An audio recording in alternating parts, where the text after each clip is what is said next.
In commencing these series of incidents of my personal experience in the United States Army as a soldier during the War of the Rebellion are from notes kept while in the Army.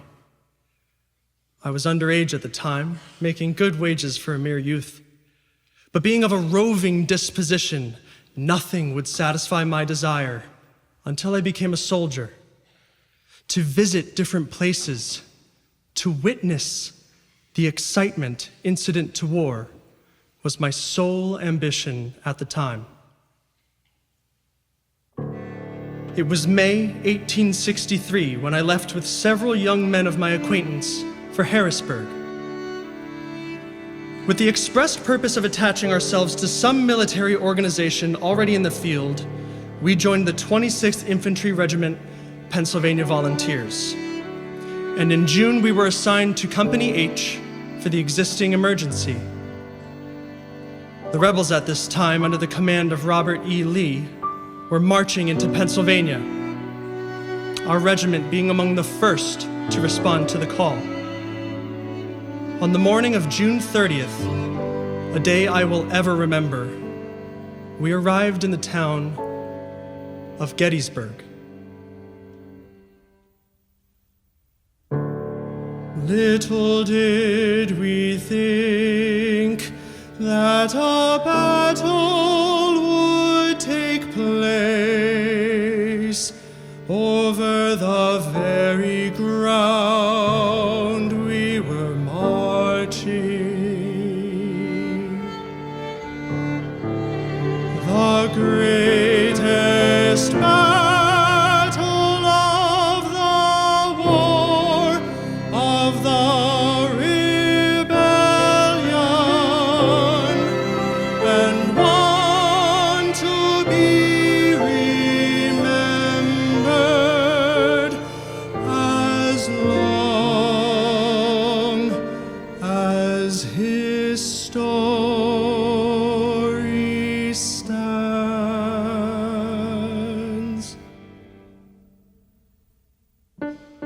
We had only just reached the camping grounds when our scouts came riding in, reporting that the advance guard of Lee's army, composed of 5,000 cavalrymen, were within 10 miles of the town, under the command of the celebrated rebel General Stuart. The drums sounded. We commenced to gather in double-quick time to have our first encounter with the enemy. All told, we were not over 600 strong, in no way able to cope with such a strong force. The flower of the Southern Army under a most gallant leader. We had hardly gone more than 3 miles when the rebels were upon us. They came from all directions, shouting to surrender and firing at the same time. It was useless to make a stand, exposed as we were, ankle deep in mud. We fell back over a ditch to a small piece of woods. I made up my mind to surrender, but then I saw them fire on those who had surrendered. And so I ran over streams, climbing fences, mud from head to foot, more like a brickyard than a soldier.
After a time, we collected together, our numbers amounting to a little over 200, a loss of nearly 400 men on the first appearance of the enemy. We now left for a hard march in the direction of Carlisle, mostly by night and through the woods, afraid to keep to the main road, which was swarming with rebel cavalry. They were plundering the houses in every direction, contrary to the orders issued by General Lee to respect all property and take nothing but forage for man and horse. We reached Carlisle in safety, but being so closely pursued, made a rapid march for Fort Washington, opposite of Harrisburg.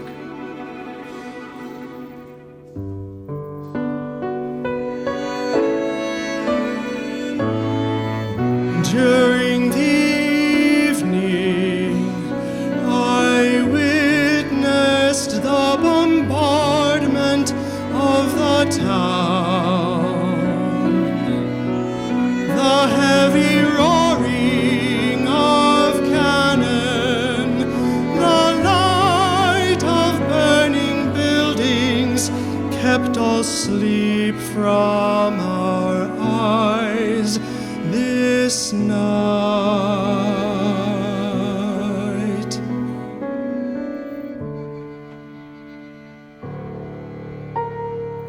Early next morning, we reached Fort Washington and found it well filled with soldiers, all of whom were expecting an attack at any moment.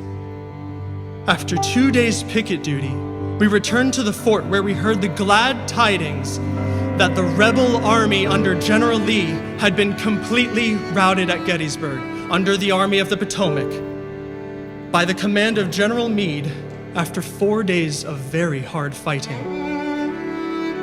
The army under General Lee immediately left for Richmond, Virginia, pursued by the Union Army. Thus ends my experience in the infantry during the War of the Rebellion.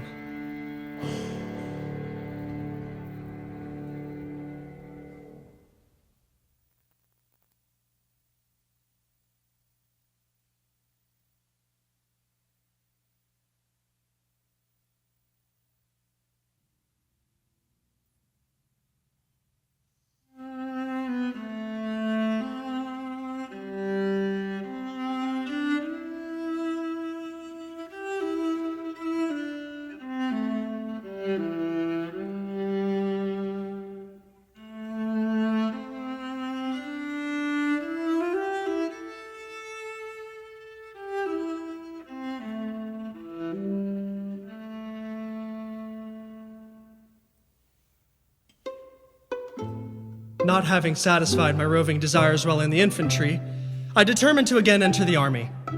I enlisted in Company H, 20th Pennsylvania Volunteer Cavalry in January 1864.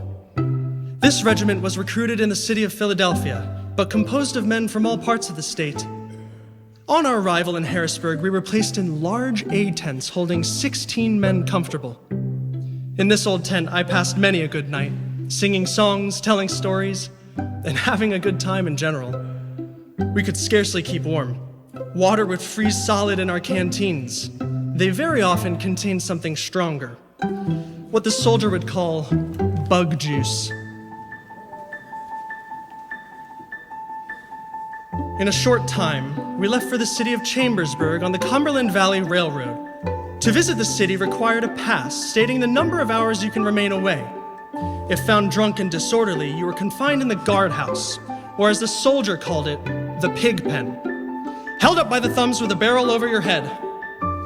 The soldiers did not think a man was well up in the arts of war unless he had been a member of the pen, and I myself, to merit so worthy an honor, have been a member of that most noble institution 2 different times.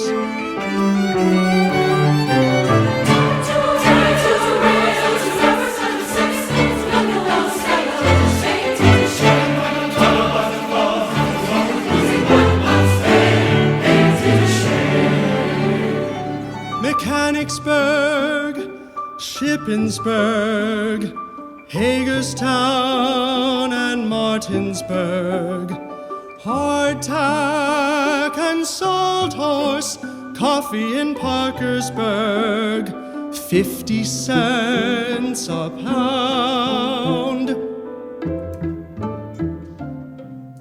At Cumberland, myself and another soldier named Rogers wanted to go to town, but our officers would not give us a pass. I went to the water carrier and offered him $1 to let us have kettles to get past the guards. We left the kettles at the spring, and for all I know, they are there yet. We enjoyed ourselves like two lords. We had our pictures taken, our fortunes told, and we're having a jolly time to ourselves. Towards night, we started for camp, when I spied the patrol coming. They halted us, and after marching us back, we were landed in the pen.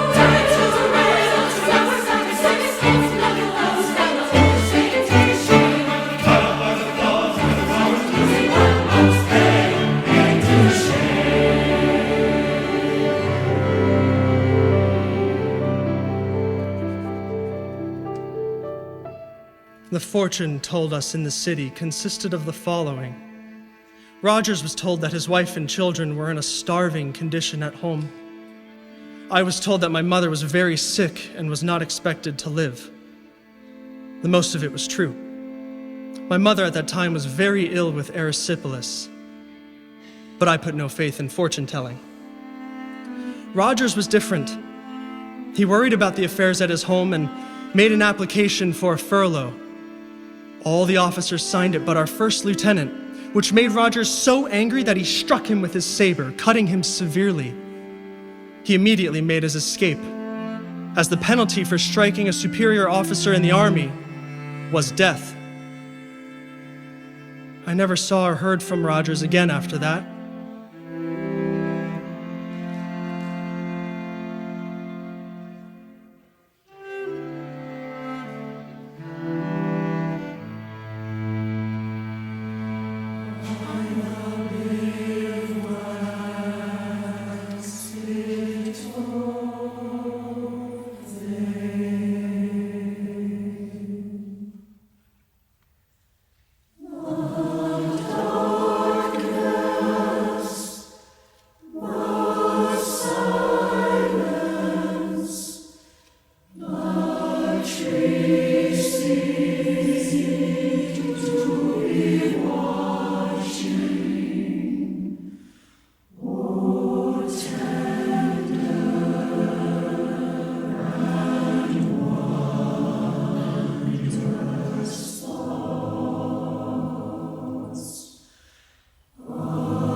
After a ride of 16 hours, we reached Harper's Ferry. At this place, the Shenandoah River empties itself into the Potomac. The two rivers on each side make the scenery around this place grand. I had the good fortune to sleep in the courthouse, as it was raining very hard. My horse was tied to a railing inside with plenty to eat. He was one of the best horses in the regiment.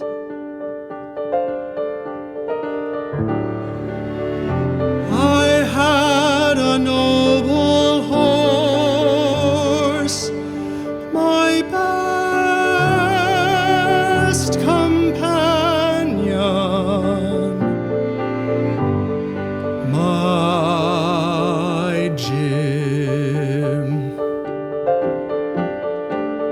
Early next morning, we reached Winchester, the renowned battlefield of the Shenandoah Valley, called by the soldier the Graveyard. We received orders to proceed up the valley to support General Sigel at Cedar Creek, seeing squads of rebels on the way, whose commander was the renowned rebel John Singleton Mosby, the gray ghost of the Shenandoah. Mosby, rebel chieftain, gray ghost of the Shenandoah, daredevil commander, his men knew no fear. I never saw their equals. This whole country was infested with them, burning bridges, cutting trees, dashing in through picket lines to plunder what they could. Each day we would hear what they had done. The name of Mosby, a terror among our men. Mosby!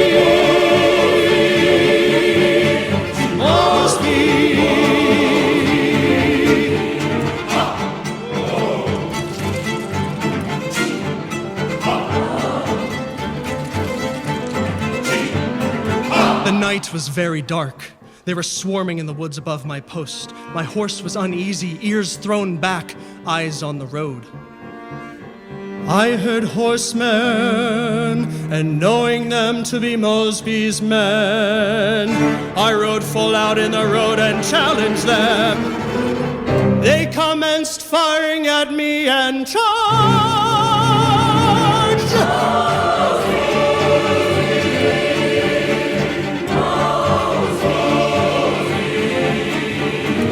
Mosby, rebel chieftain, gray ghost of the Shenandoah.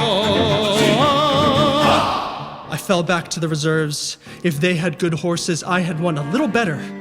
No better horse never walked on four legs than my Jim, as I called him. He would follow me anywhere without a bridle. He was worth his weight in gold.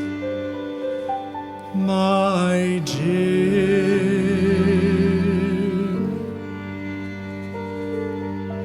my Jim.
General Hunter now commences the greatest raid made during the war, in loss, sufferings, distances traveled, all in the enemy's country.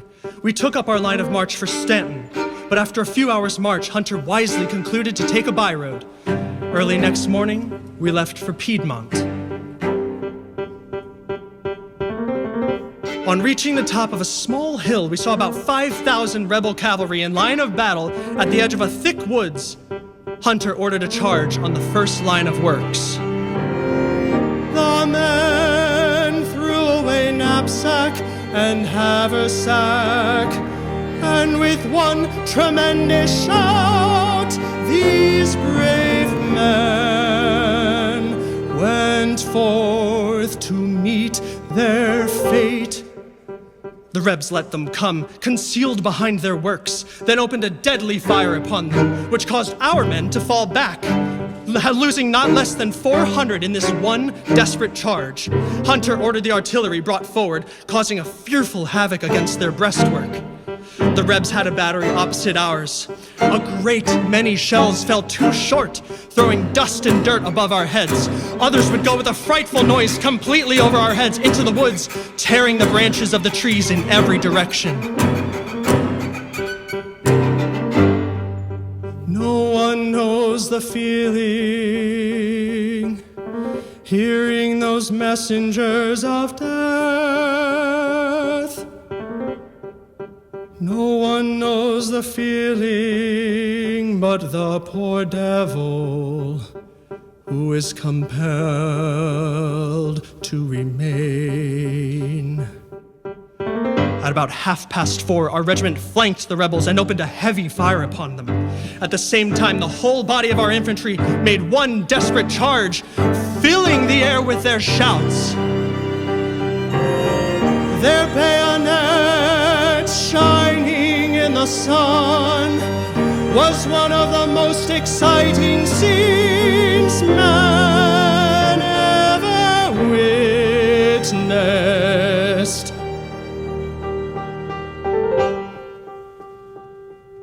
Over 1,800 Rebs were captured in this one desperate charge, and the rebel general William E. Jones was killed. We encamped on the field of battle all night, but with not much sleep. I lay some 10 yards from where 400 wounded men lay.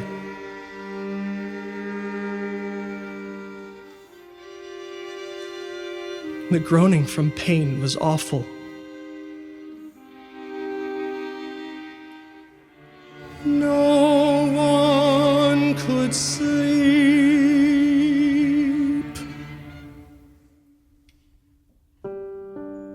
I mounted my horse and set out in search of water. After taking a good drink, the first since early morning, I started back, but was unable to find the place I had left. It was very dark.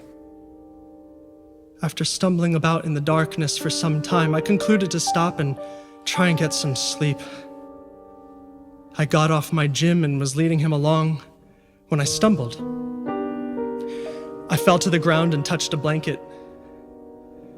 I tied the horse and took off his saddle, thinking I would bunk with the very sound sleeper I fell over. I gently got down, crawled under the blanket, and was getting fixed for a good night's rest when I happened to touch his hand. It was very cold.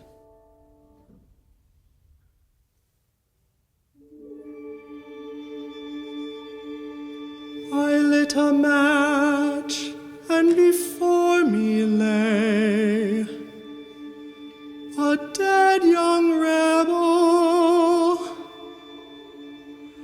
both eyes open, full upon me,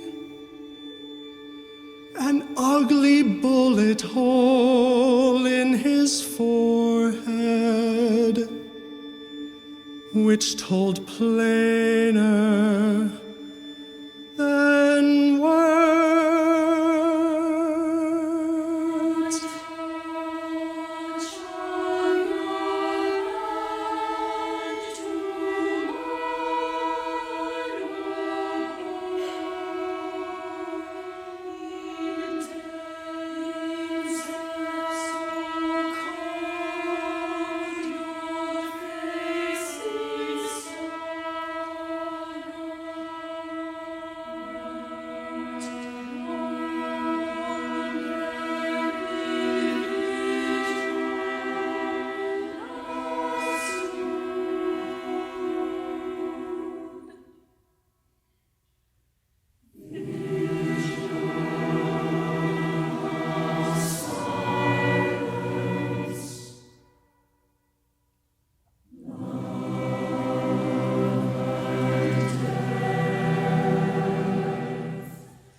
We bid farewell to old Piedmont, what was left of it, and started for Lexington. We remained here 2 days, and during that time, no less than 500 slaves left their homes to follow our army, men, women, and children of all ages.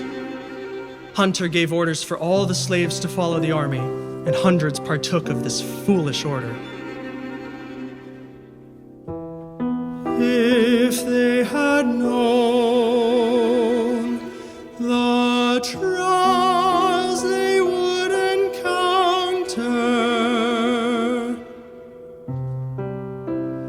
they would never have come.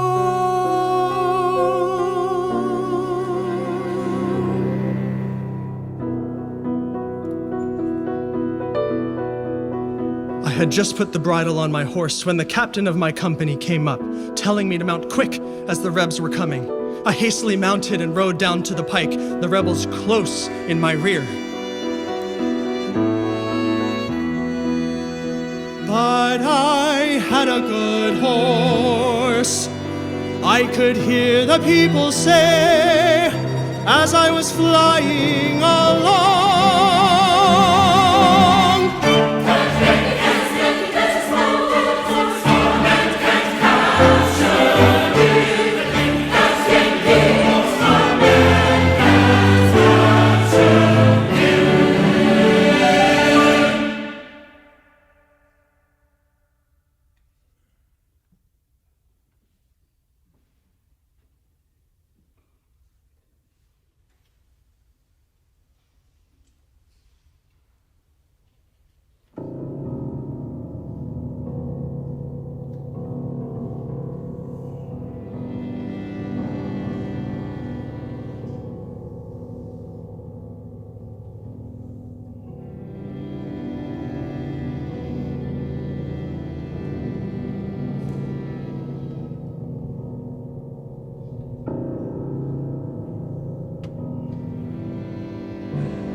Lynchburg. Hunter waited until morning, which was a sad mistake. I could hear the trains coming from Richmond all night long. At 4 o'clock, I woke the general, and as soon as daylight appeared, the Battle of Lynchburg began. But the Rebs, being so heavily reinforced during the night, caused Hunter to retreat. This was one of the most disastrous retreats ever made during the war. I now went to the hospital, an old barn in the woods.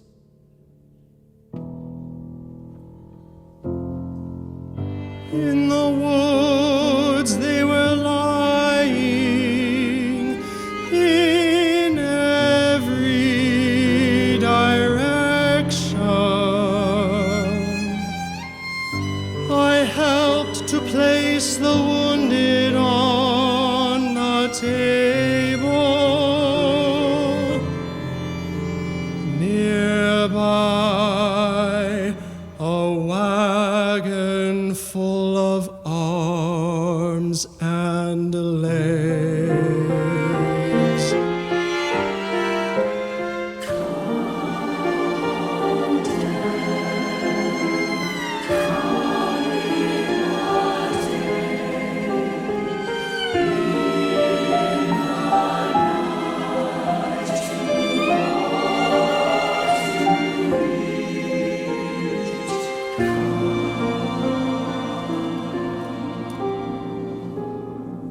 We lost over 500 killed and wounded, and being so closely pursued, made a forced march without anything to eat. I fell asleep on my horse, who still kept moving along the main road. On waking, I was greatly surprised to find myself alone and the sun shining, my horse still walking along. I stopped at a house for a glass of water, when a lady and her daughters requested me to stop to protect them while our army was passing through.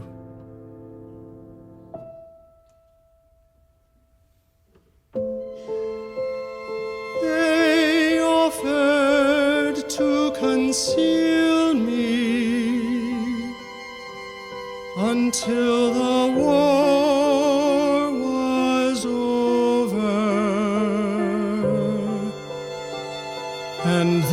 and send me home. I knew the trials I had been through, and the trials before me. I thanked them, but concluded to push on.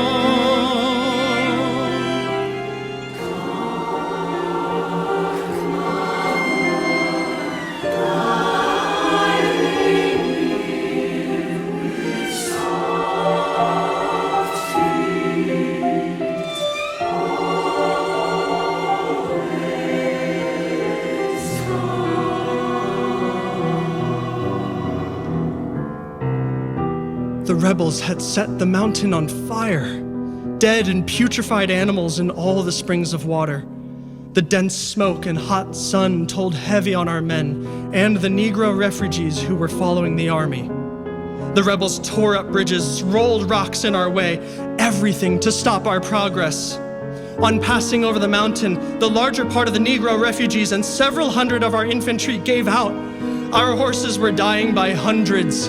Every mile the road was lined with dead horses. Men and refugees played out from severe marching. To get them to move on was impossible. Many of these fellows lay in southern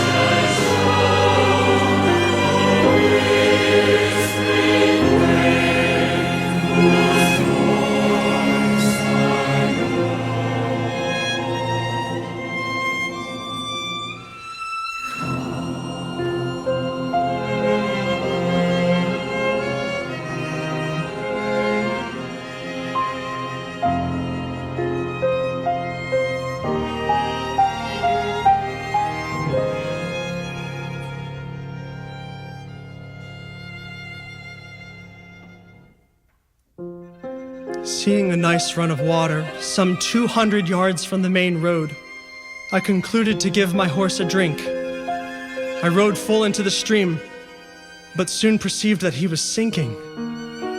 The noble animal seemed to know his situation and tried to get out, every exertion only causing him to sink deeper. I did my best to save him until the rear guard had nearly passed me. I soon heard heavy firing and the rebels had attacked. Still, I remained with my horse, determined to stay with him while alive. Shortly, a lieutenant rode over and told me to run, that my horse was lost, and that he would shoot it to keep it from falling into the hands of the enemy. Which he did.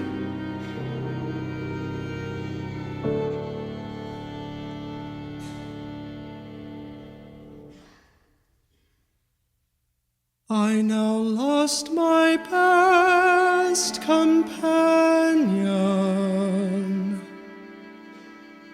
who had borne me off in safety, who had carried me through the worst of this great raid. My old and faithful horse, my Jim,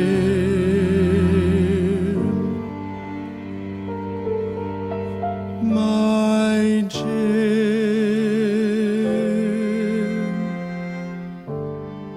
I gave one long farewell look at my noble, dead horse, then ran on foot through the fields.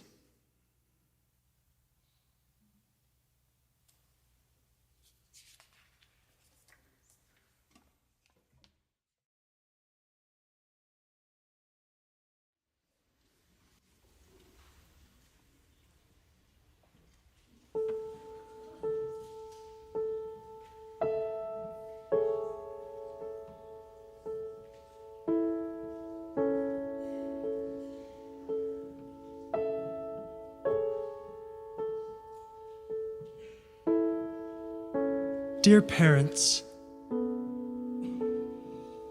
thank God once more in our lines.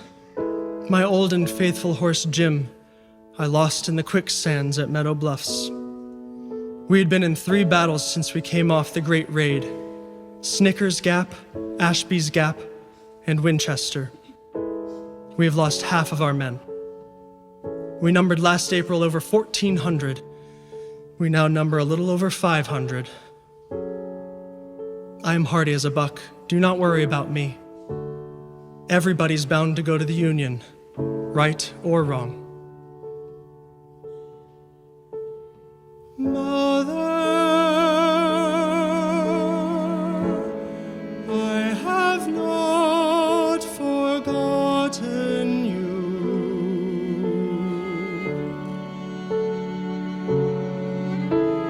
Father, I have a pipe for you. Give my love to all. This is the last year of the war, but you may depend on seeing hard fighting yet.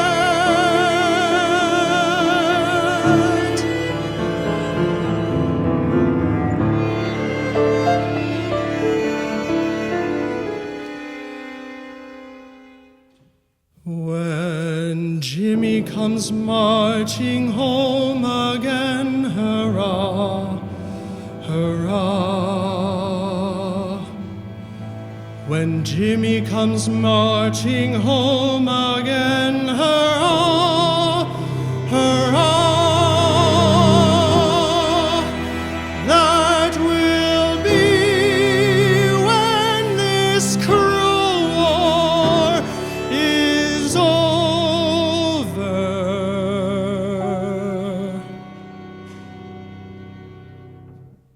Your son, James Waxler.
The days were hot and the nights cold.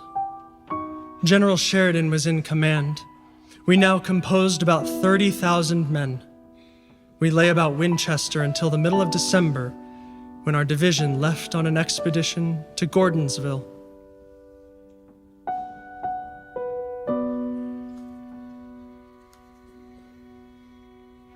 On this expedition, William Burns of my company was killed. We had been out foraging when we came in sight of a large house. Burns in the advance, we went up to the house and entered at the back door. We saw Burns with a rebel prisoner he had captured. I was last to enter the house. I heard them talking, and from what they were saying, Burns was tired of taking care of his prisoner. In a moment, I heard the snap of a cap. It seems that Burns intended to kill the rebel, who, seeing his danger, shot Burns dead. I was surprised. Had he not attempted to shoot his prisoner, he would not have lost his life. Burns was a nice young man and well thought of in the company. Whatever prompted him to try and kill his prisoner is more than I ever could conjecture.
The cold weather had now set in. Our brigade was ordered to Loudoun County to try and capture, if possible, Mosby's guerrillas who made this section of Virginia their headquarters. It was bitterly cold.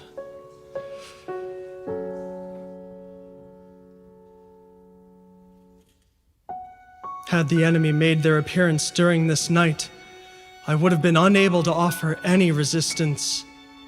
I was unable to handle my carbine, my clothing frozen stiff. Myself and the rest of the men had to be taken off of our horses. We were that numbed with the cold.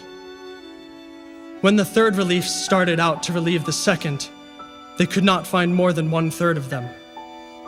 They had become so cold that they had no control over their horses, who had wandered in every direction. After a long search, they were found. The horses, walking about the fields with the men on them. We lost 7, so badly frozen that they died in the hospital.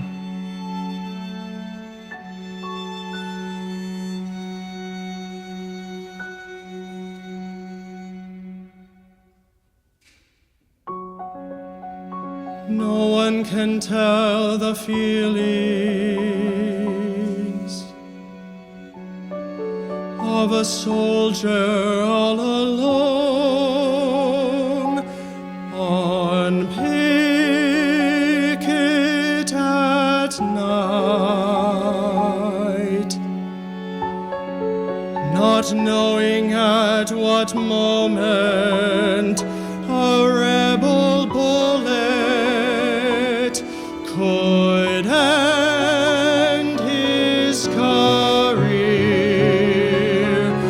as the cold January winds would blow the dead leaves over the snow-covered ground. I would imagine it was the report of a rebel rifle, the ever-true ears of my horse. Every moment, every sound, the ears of man's best friend, pointed in the true direction from whence the sound came. The mountains were swarming with Mosby's men. While encamped at Lovettsville, we captured a number of them, including Moberly, a major who was well known in this section of the country. His dead body was brought into camp lying over the back of his horse. We also came near capturing Mosby himself. We had surrounded a house where he generally slept, but one of our men deserted and joined his command, putting Mosby on his guard. We left Lovettsville feeling in no way well disposed towards the rebel chieftain.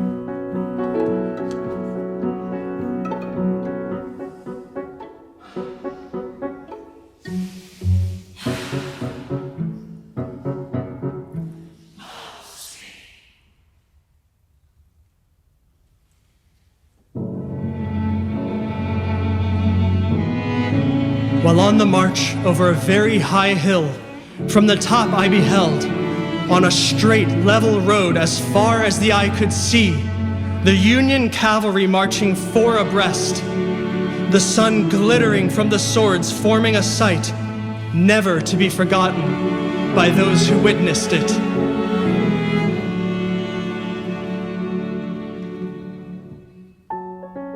The rebels burnt the bridge crossing the Shenandoah River.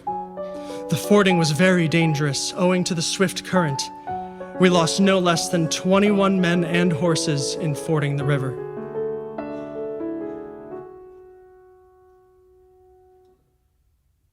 These brave fellows lost their lives, that the Union Army might capture a few prisoners and a few $100 worth of wagons.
Early on the morning of March 4th, 1865, the 1st Union Army entered Charlottesville. After our arrival, I left with one of the company in search of forage. We went some 8 miles from the camp to a large brick mansion where one of the 5th United States cavalrymen, whom I noticed to be intoxicated, informed us that about 2 miles away there was plenty of apple brandy. I filled several of the canteens while my companion stood picket.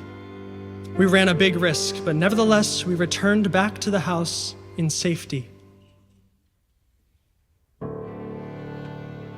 We found the 5th Regular still there. While leaving, the 5th Regular asked a small Negro slave to bring him some water. The little slave girl went and brought the water in a gourd dipper, but was too small to hand it up to the drunken soldier without spilling it. And he, crazed with liquor, shot the little child dead as the deadly ball passed through her breast and came out at the back. She gave out one faint scream, and reaching out toward her slayer, the little slave fell dead in the mud. My companion made some remark in regards to the cruelty, and his words to the murderer of this innocent little child were as follows. I have been 8 years in the United States Army, and never in all of my life did I witness such a cruel act as this.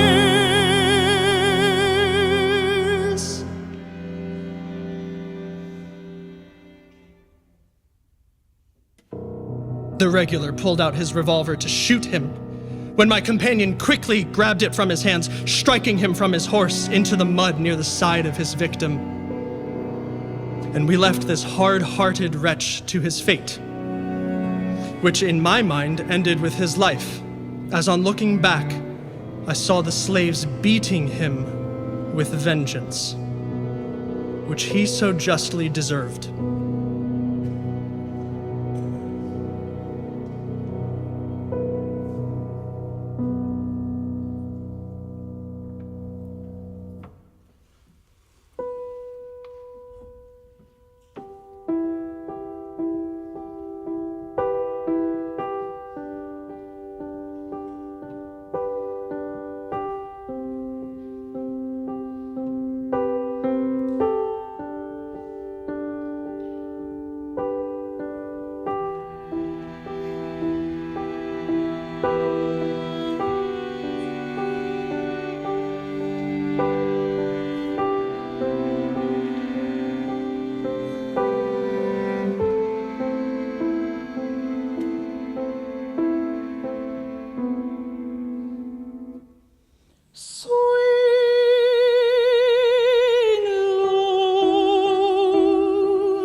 to carry me home.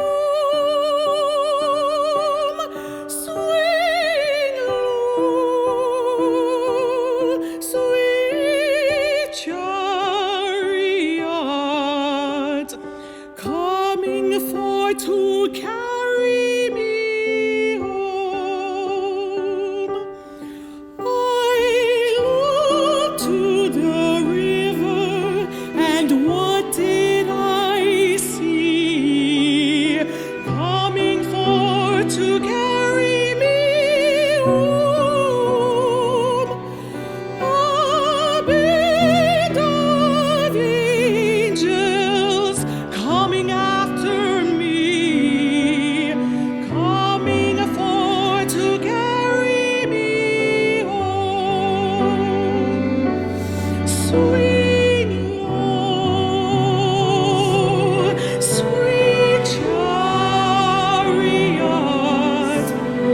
coming for to carry me home. Swing low, sweet chariot, coming for to carry me home.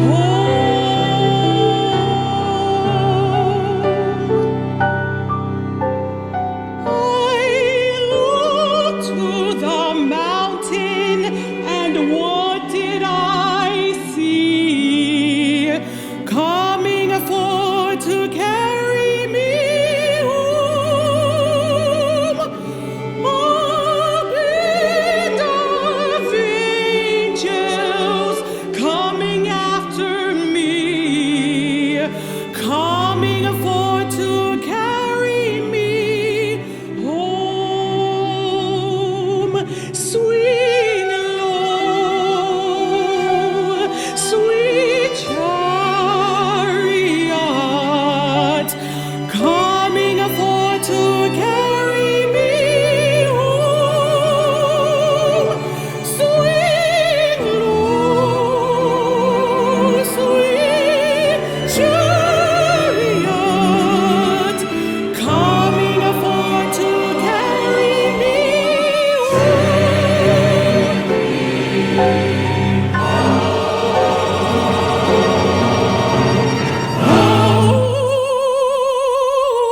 Death,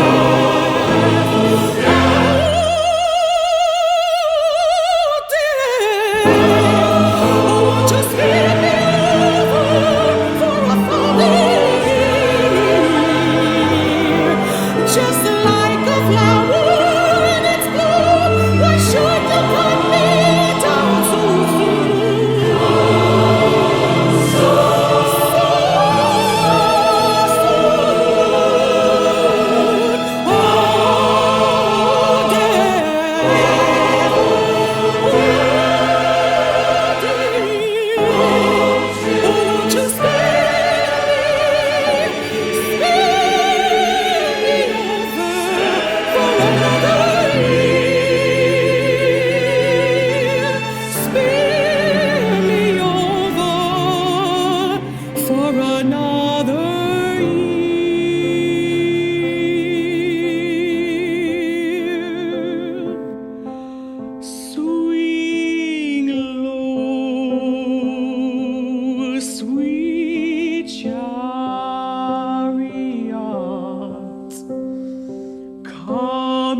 for to carry me home.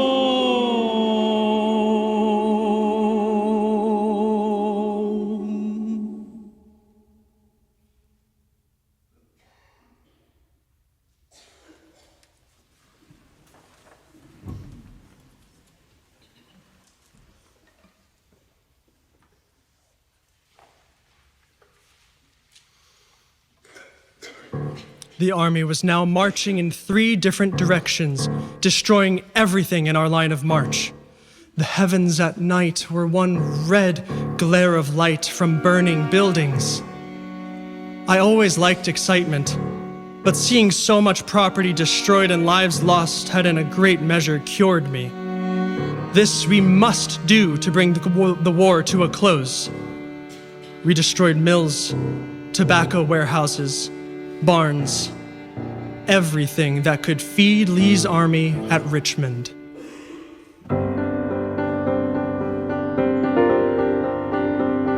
Early one morning, myself and 4 others of the company, including a Negro slave who we had taken a fancy to, concluded as our grub was getting low to try and make a day of it and get something for ourselves and horses. We remained out until late afternoon, and on arriving at camp, were greatly surprised to find that the entire command had left. I thought to myself, "You are good for a rebel prison this time, James Waxler." Faint as our hope was of ever reaching the army, we concluded to make the attempt. We had not gone more than a mile when I saw Johnson, our advance guard, coming back at a rapid rate. I also saw about 30 rebel cavalry coming towards us, riding at a fearful pace, calling out to surrender, some 10 of their number taking across the fields to cut us off. A rebel bushwhacker came out of a house some 20 yards off and fired at me, putting several buckshot in my hat. Had he fired a few inches lower, he would have killed me. But he was too sure of his aim. And by the will of Providence, who rules over our destinies, I made my escape.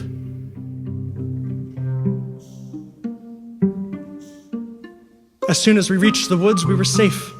The darkness had now set in and proved our blessing. At about 10 o'clock, we came across a farmhouse, and after looking around for some time to see that none of the enemy were there, we concluded to enter and soon had the parties up. I told them we were rebel scouts, and the farmer informed me that the Yankees were in camp 18 miles by the main road. He asked us to bring all the Yankees back that we had captured, and he would help hang them. He would send his slave along as our guide. We went along for over 8 miles when our guide told me that ahead there was a church in the woods which we had to pass on our way. I stopped our little party and concluded to first take a look at the church. We found the building in possession of at least 100 rebel cavalrymen. On returning, I found that our guide had learned by the careless talk of our men who we really were. He said he could not take us any other way, acting as if he wanted to get us captured. Our horses were played out, and I knew that we must get on our way soon. To save time, I plainly told him, pulling out my revolver.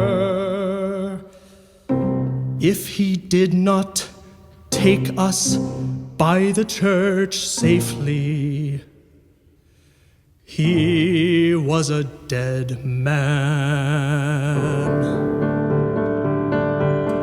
This had the desired effect. We kept on the byroads until about 4 o'clock in the morning, when we had the pleasure of beholding our campfires as yet some 5 miles in the distance. I now determined to keep to the main road. As soon as before long we could come across our own pickets. We had not been on that road long before we heard horsemen, when to our joy, it proved to be the 2nd Massachusetts Cavalry. It was some time before we could convince the major that we were members of the 20th Pennsylvania Cavalry. He told us that had we been 1 hour later, we would have all been captured.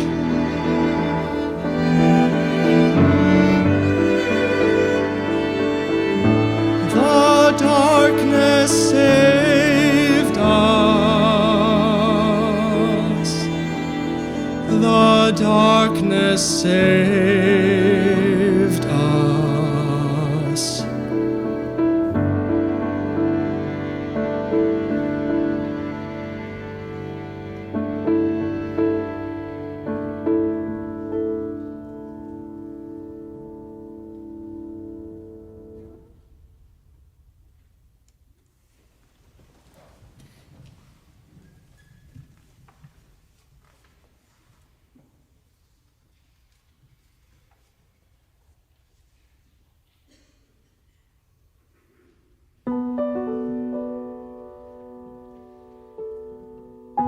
During the equinoctial storm, the wind blew down a tree, killing 3 men ahead of where I was standing.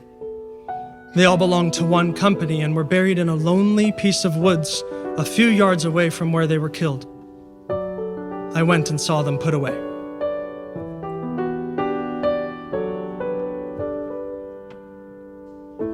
They filled their haversacks with leaves and wrapped them in their blankets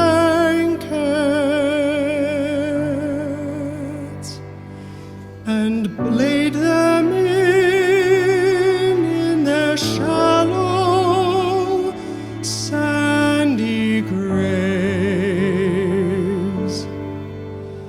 to sleep.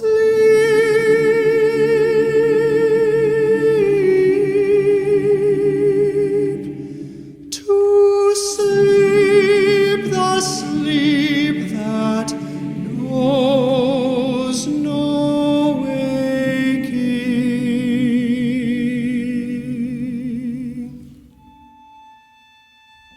There was something about the burial of these men that struck me forcibly.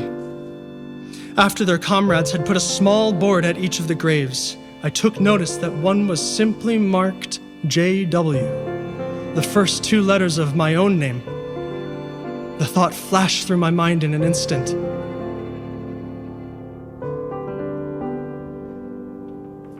Suppose it was me, my parents would have never found my grave. I have seen hundreds killed and dying all around me. That I was spared, I have always thought, was owing to the prayers of a dear Christian mother.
The next day my mule was taken from me and placed in the artillery corps, leaving his master dismounted.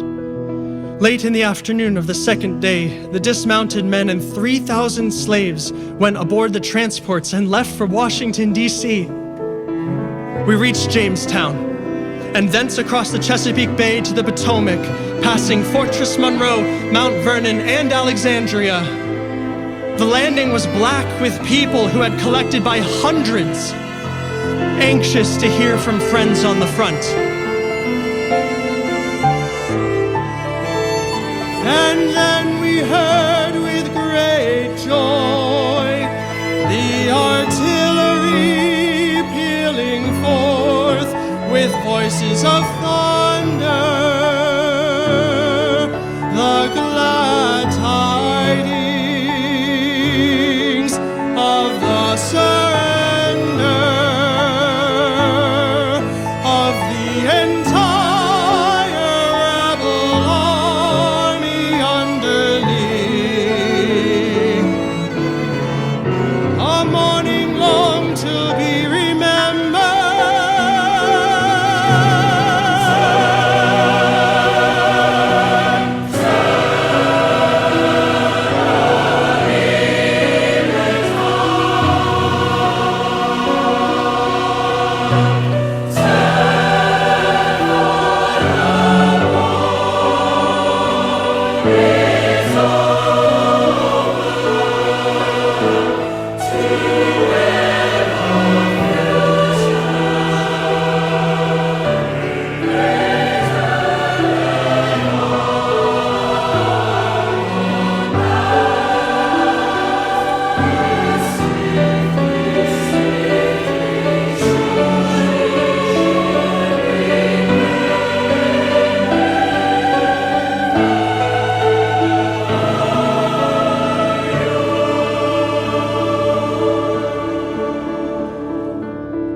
The war was now at an end. We remained at Cloud's Mills until late July 1865, where we were mustered out of the United States Army. Our regiment numbered 1,400 men when we first went into the field. We now numbered a few over 400.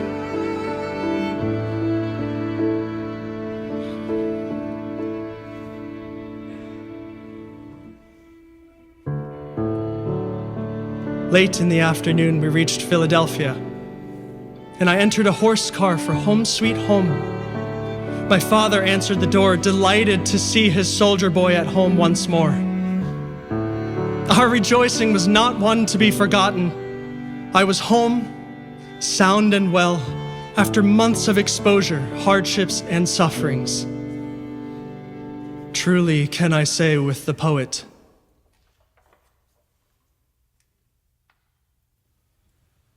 Home,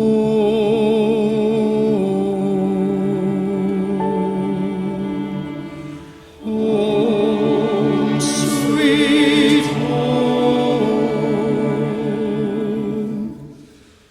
wherever we may roam, there is no place like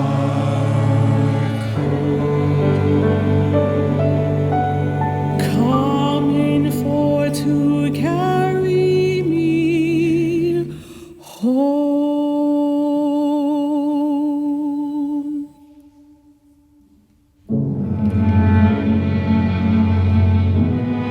and thus ended one of the greatest wars of modern times, of 4 years' duration between the North and the South. For the number of lives lost and destruction of property, it never had its equal. By this war, we kept our country from being divided and freed a large race of people from bondage. And in conclusion, I, as one of its participants, hope the like may never again occur in this, our noble country, America.